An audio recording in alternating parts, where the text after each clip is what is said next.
The last scene I attempted took the thick end of 2 hours to export over to Octane, so that's the time to beat. This is another island scene from the Islands 2 product, but I'm just going to focus on doing the conversion and not get distracted too much. Now I've got a sequence in my mind that I want to try and perform, and the first thing I'm going to do is change the document setup to a 2:1 aspect ratio and reduce the size of it. So this is going to be the spherical map for the backdrop, but it's going to include some elements in this scene, like this island, because that's going into the haze, and I want to try and do the haze by capturing it in the backdrop. And so now I'm only really going to render the foreground and the water and set the light up.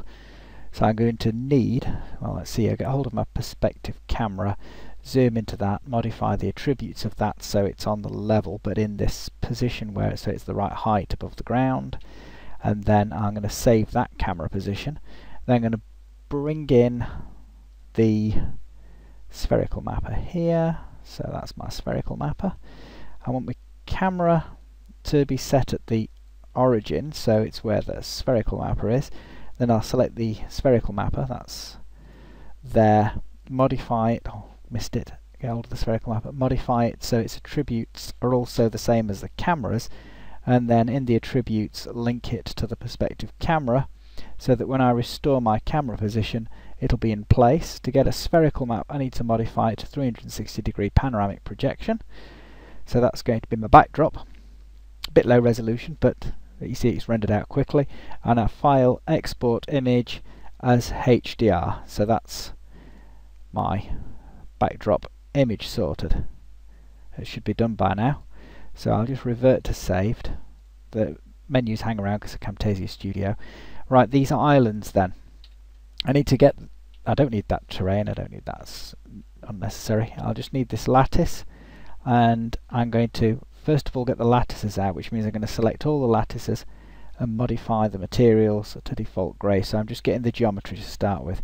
So lattice, file, export object, object format, save. It's not got any outputs in the image, it's just the geometry, and I'll not make it too big this time. So I'll try like let's say 100,000 polygons for this one that's closer to the camera. So that's just exported that, and then I'll select number 2, which is down here, file, export object, save. Just remember the format. I'll just have that at, say, that's 5,000. We'll have it a bit higher than that. We'll have it at about, I don't know, 38,000. That'll do. And then we'll do the same with this one. So that's lattice 3, file, export object, and save, and then I'll set it up to about 30,000 again. 32, it's a bit fiddly this.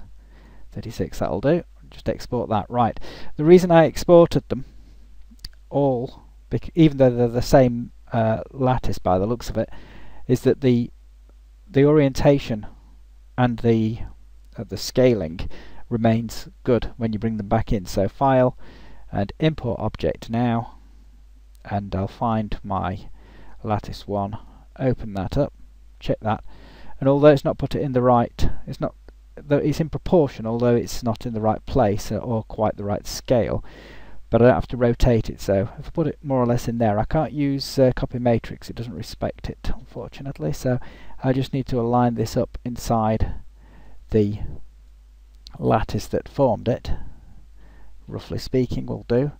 So that's in there, and then I'll get rid of the lattice, so that's my mesh in that place, and then file, import object, and bring in lattice 2, and file, hang on, I have to check that, file, import object, and bring in lattice 3, check that. Okay, I'll keep these two selected together because I want to scale them up together, because although they're not going to be the right scale to match this other bit or in the right position, they will be at the right angle and they will be scaled proportionally. So I'll scale this one up and try and line the bottom one up so it's going to be in the right place.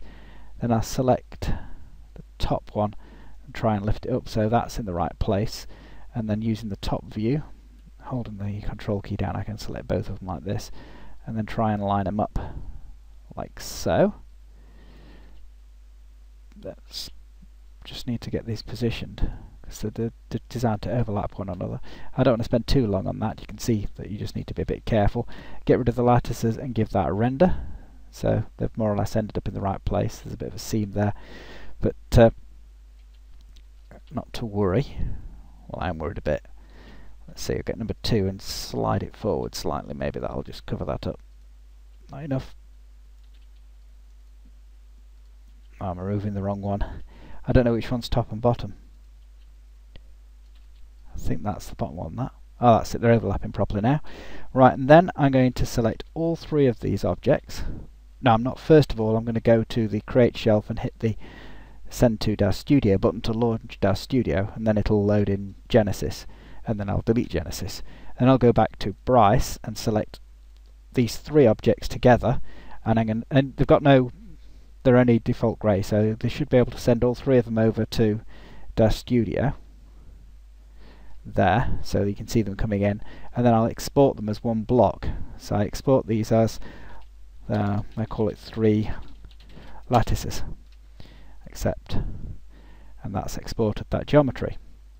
Right, back to here now, and I'll do revert to saved again, and I'm going to get the image maps off these. Now, because this is altitude mapped, the image maps for each one of these is different depending on its altitude. So I'll select this first lattice, and I'm going to modify the attributes of it so that it's completely flat, so it has no Y value. Then I'm going to edit it and make sure that it's got all its full. Whoops, I seem to have missed a bit there. That's it. Need that to go all the way down to the bottom. So I've got just a plain surface and it's perfectly flat. And then I'm going to File, Export Object, and this is going to be lattice 1 material. So I'm not worried about the geometry. This is just getting the material out. So I set the geometry right down, and I'll set the size of this up to, I don't know, this moderate resolution there, and that'll export the colour and the bump map. And the next ones I'll do at the lowest size because they're further away from the camera, and apart from that, you get the process. You just have to choose a resolution of material that's going to look right in your render. So it will also depend upon the size of the final render as to what resolution you need to export at. So that's one done.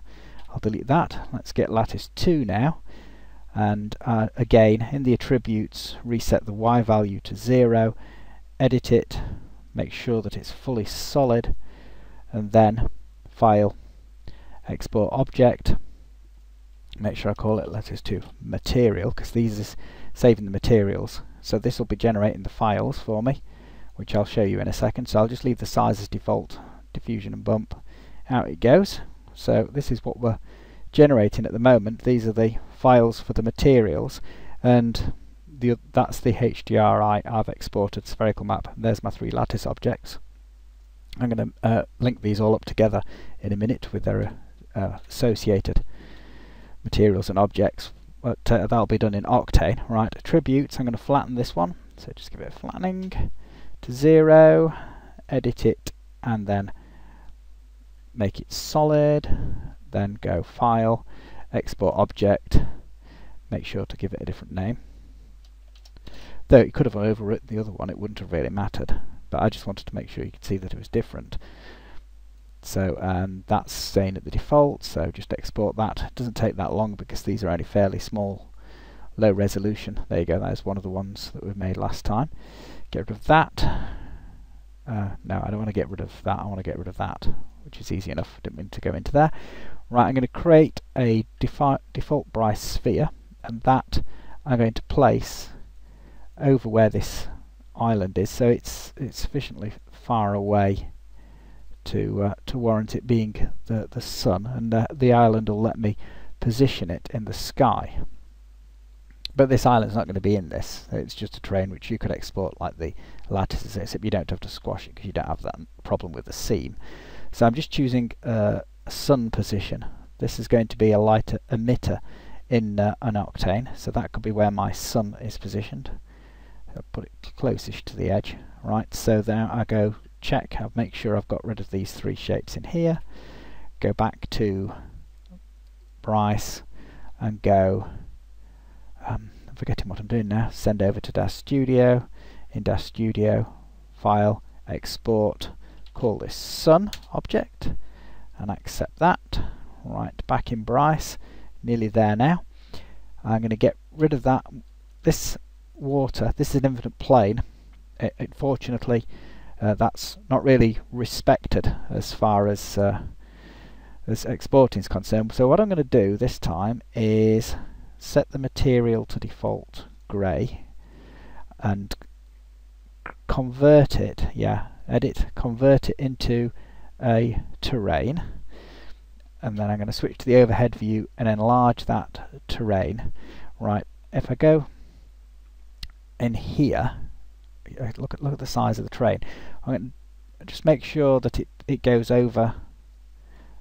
Oh no, it doesn't want to go over the island because the island's in the background. So somewhere up to where the island is there, I think, and it's in the default grey. So if I now edit this and go new, invert, and then do round edges, I'm going to use this height map here, Control C. I'll just copy that, and then go into the material and give the diffuse value as a picture. Just that. I don't need that. So I'm going to use this. Yeah, I said it. No, get out of that. Right. I'm going to use that diffuse channel to do some opacity control on this terrain. Now I need to export that and bring it back in as a polygon, and then I can export it again through Dash Studio. So export object, call that C, and I'll save that. I don't want to diffuse colour with this. That's a good question. I suppose so. So if I save that now, then I can see that it's created that circle in the diffuse colour, and then I go File, Import Object, and bring the C back in. C object there, okay, yes, and then I'll scale it up appropriately, get rid of the first terrain there. See, by using low polygons, it's now just a flat square, and hopefully it'll be the right way up. Now if I use this render above, I can see where this fade out area is, and I'm going to try and achieve it so that it's just fading out when it reaches the island, which is actually rendered in the backdrop. So now when we render this from within Octane, the sea will gradually go transparent towards the horizon. I'm going to shrink that down a bit, I think, actually. So let's see, because I've already catered for the water meeting the edge of the island, because that's in our rendered HDRI backdrop. So I'll try it this sort of size. I dropped it down onto the ground. It's where the camera's viewing, so the other things, oh dear, I don't know whether that's going to be large enough. I'm going to enlarge again. I'm in a bit of doubt with this. It's a bit of an experiment. Okay, so I'm going to check that I've got nothing else in here, so get rid of that, go back to Bryce, send that over, go to Dash Studio and File and Export, we'll call that C again. So that'll, if I overwrite it, I don't think it'll overwrite the material file. So I've just overwritten the it's created its own map for it actually. That's come from Dash Studio there, it's a bit confusing. Okay, not worry about that. Right, get rid of that. And the last thing I need is a little plinth to tell me where the camera is in this scene. So I'll create a cylinder, use this side view to position this underneath where the camera is, and then I can just use this to find to put that position in my Octane scene. I don't have to be too precise about this, so I'll just do it by eye. So get the middle of that lined up with the camera, and get the top of that lined up with where the field of view lines meets is where the camera is in Bryce. It's actually seeing the scene from there. So nothing in Dash Studio, so I can just send this straight across. So that should now have gone there. Then I go File, Export, and call that Camera Stand. Accept. Okay, so that might be enough to build my scene now, and that's taken a quarter of an hour to sort those things out, so I better pull my finger out, hadn't I? Right, preview configuration, mesh preview kernel. I'm going to drop the max samples down as I did last time. Go back to the project and node, import wavefront object node, and I want to bring in the 3 lattices object. So that's just loaded those in. I want to add a node. I'm going to need object geometry group, so that'll help me link my objects together. I'm going to need add node render target, so that's going to allow me to position my camera. Now when I've loaded the render target, that comes in with the PMC, not PMC, either the path tracing kernel. So I'll put my own path tracing kernel in there, plug that in, and then lower the max samples for that so it doesn't thrash my graphics card to death. So with the render target selected, I'm going to switch off these previews for the materials so it only previews me what I've got in my screen when I click on other things. So that's my lattices, and I'm going to need their materials in there. So if I go to this left hand view here and open the tree for the lattice, I can open the material that's coming with the lattices, so without plugging a material, and keep your scene a bit tidier. So in this RGB spectrum I want an image, so I don't know which lattice that is yet, so I'll just make that pink so I can see it's lattice 1 there. So I go image, and then I'll find the lattice 1, so that's lattice 2, that's lattice 1 there, and then I'll bring in the bump again, image, and I just find lattice 1.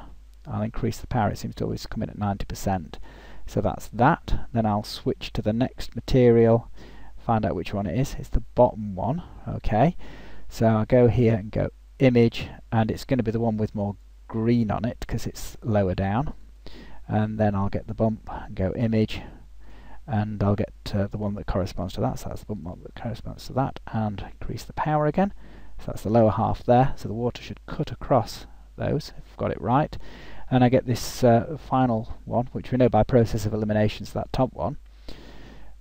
Image, it's not going to have any green on because it's right above the water, and then get bump, image, and I'll bring in the corresponding bump and turn it up. So that's my lattice is sorted out. What else do I need in here? Well, I'm going to add an input. I've got another input spare. I need a sun and a camera position, as well as having the the other thing that I've forgotten, the C. Right, so I'll bring in my C object now. So that's my C object, and I'll plug that in there. So that's that. I need to sort out the opacity. So I've got that image in the material here on the diffuse channel. So if I copy that and paste that, I can now add a material node specular. I'll just push that up there, and then I can scroll up a bit and get down on top of it. Plug that into the C, take the diffuse, which is actually now going to be my opacity. So I just plug that into the opacity channel there.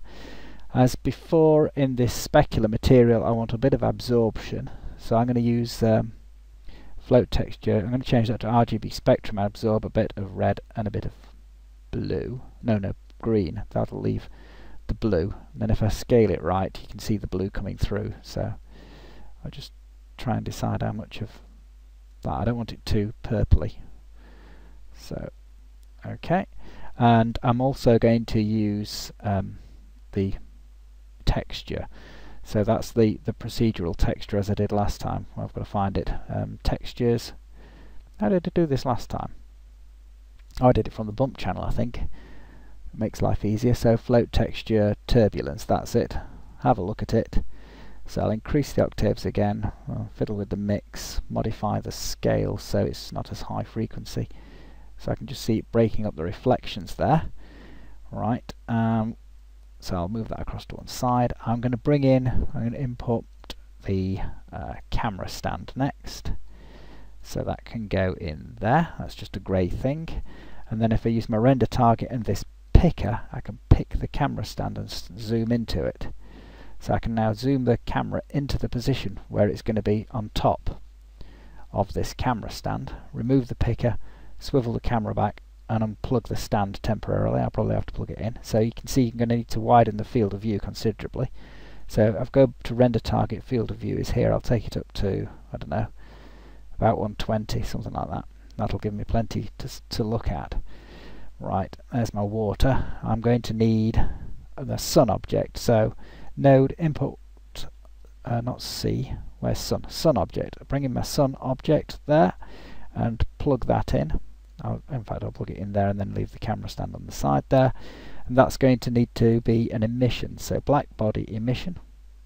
It's not opened up all the dialogues there, so I'm going to add node material diffuse, plug that in, then I can get to the emission dialogues. I presumably you could do by clicking on all the arrows, but I just thought it'd be quicker to add that node, give it full power and make it a bit yellowy. If I take the specular and increase the roughness like I did last time, that will spread my reflection a bit, like so.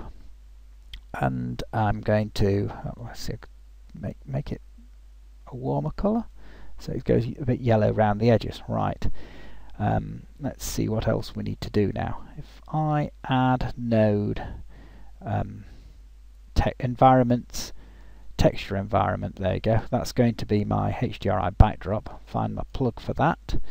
But at the moment I'm just going to set it to black so I can get a look at the direct lighting in this scene, because I want this to be quite a bright sun, and I figured if I add node, that's not camera, imager, the one thing I did notice was I can use, if I can get hold of this and move it to the right place, it's getting a bit full already. Right, plug my imager in there.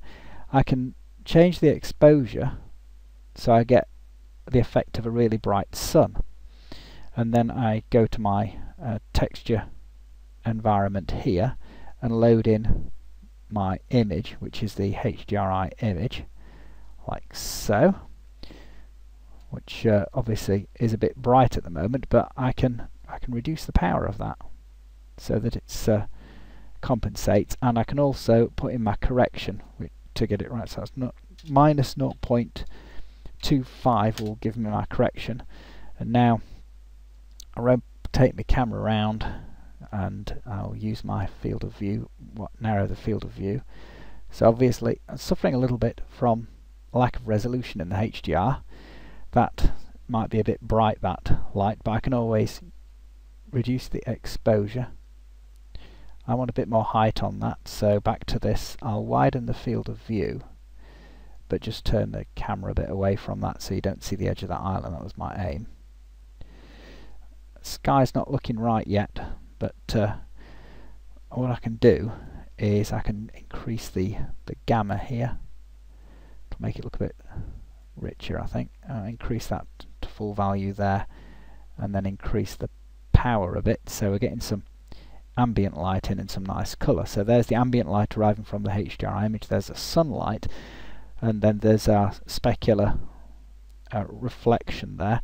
Now if that was a bit strong, I can always reduce the amount of reflection, and that'll darken the water surface a bit. So what I'm trying to do is get a match for the haze, because obviously the haze is there, so I'm trying to get a good match for that on the edge where it's fading out because of the opacity.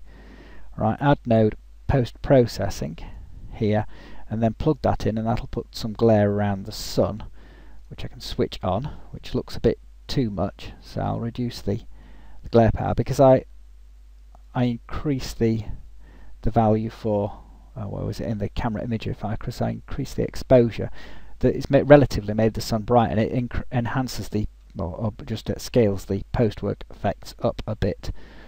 Let's rotate this angle around a bit, so I've got it cutting across so it looks nice. And I may have got too much of that roughness on the surface there, so I'll sharpen the surface up a little bit. Oh, it's only a very low value. Let's do it at 0.02. Let's see. That's a higher value than I had it a moment ago, 0.002. So that's just a little bit of that roughness on there to create the specular highlight or halo around that edge. And I've got the ambient light in there. Now, do I need any more ambient light? Do I need any more sunlight? No, that looks good. There's one or two fireflies there. So, it's coming up to half an hour. Right, add node kernel PMC. Alright, so for final rendering, I'll stick that in there, which should eliminate the noise. and all being well, I've thought of everything, and I've got that done in 25 minutes less, well, plus render time. But I can always pause the video while it renders, and it's saying about an hour. But I'll come back to it in a minute. Well, not a minute, when it's had a bit of rendering, because I can always use, as I did in the last video, this handy little hot pixel removal to skim off any fireflies. I think I can do that while it's on the. Let's see. I'll just set that down at 0.6. It does soften the image a bit, but yeah, it's already taken them off, so this won't take very long to render at all, like this. Okay, I'll pause the video there. Okay, so this has been going for 24 minutes, and it's looking okay, but I've noticed that the low resolution of the HDRI that I originally generated is letting it down a bit. So what I've done is I've re-rendered it at a much higher resolution. So I've just rendered that, so I'll export that image in HDR format and call that high res. Save that. So it's going to take a little bit of a while to export, but not long. Before generating that, what I did was I took my original scene, stripped out the couple of 3 rocks in the foreground there, and I loaded in the high resolution version provided by Horror in the Islands 2 with this sky dome, so that would be a higher resolution as well. So it increased the overall quality of the sky. So now I'm going to have to load in, and it'll reset the render of it, but never mind. So go image, load, get the high res version, open that. So, and now you can see an instant improvement there. I don't know whether I want a bit more gamma on that to increase the contrast. We'll just try. The trouble is I should have set that up before, because it is quite slow now, Octane, in dealing with these very high resolution images, which kind of reminds me, you know, that how good Bryce is at dealing with HDRI images, largely thanks to Horror's work on the steering committee and in organising all that side of things. Right, anyway, a digression there, sorry. So I'm going to let this render again for a while, so I'm going to pause the video, and then we'll come back to it and possibly do a few modifications with the camera imager and the post-processing there. I'll just lock that off to make sure I don't have any accidents, because I have noticed that the amount of glare changes over time depending on how many samples it's done. Right, pausing. Alright, we're just coming up to, I don't know, about what would that be, 10,000 samples per pixel, and you'll notice perhaps that the glare's gone off that. So I've locked this little dialog there, and I've exported this scene to start with, just in case I have an accident. Not that I can go back. Once it's done, and I have to re-render it. So let's increase the glare power, I think, so I can have that glare effect back crossing there. I don't want to overdo it, like I say, just a bit of an effect. Looks quite good because it's coming off the water as well. I'm going to change the spectral intensity, so that'll should give some colours in there if I get it right. There we go, not too much. It's quite a colourful scene with this blue colour. I thought that might be nice. I'll leave the spectral, I just cycle through the colours, it seems, when you do the spectral shift, but I don't know, that's going greenish, that's going more, I think it was okay where it was, more or less, actually. I'll just take it down a bit. That's gone more red there. Right, what else we got? Glare power. I don't know how much glare I want. See, it's coming in. I think it's slow because I'm still rendering. It will probably be faster if I just pause the render and apply these post-work effects, because I'll see whether that works actually. So I'll pause the render and see if the post-work still comes in. Oh yes, it's much faster to respond there. So I can make these changes to the glare there. Did I want to do anything else with the camera imager? I might try turning the vignetting effect up again, so it really increases the contrast and the fade out of that edge there. And then the saturate to white, which can be somewhat extreme effect when you start changing that. Oh, I like the blue. Really makes it glow nicely. And the great thing is that obviously I don't have to re-render to apply these effects, but I'll just introduce a little bit more red there and save that version then. So I'll just save that, and there was my first one before I started changing the settings. There's the second one, and then I'll save this file. So you've got to save the source file as well, and that'll be number 3 as it happens, even though this was image 2, because I'd got one I'd saved in between pausing the render just in case an accident occurred or it crashed, and then I'd have lost the point at which I'd reached. So there you go, that's the end of the video. I hope you found that interesting and managed to do it a bit quicker than last time, which is a bonus.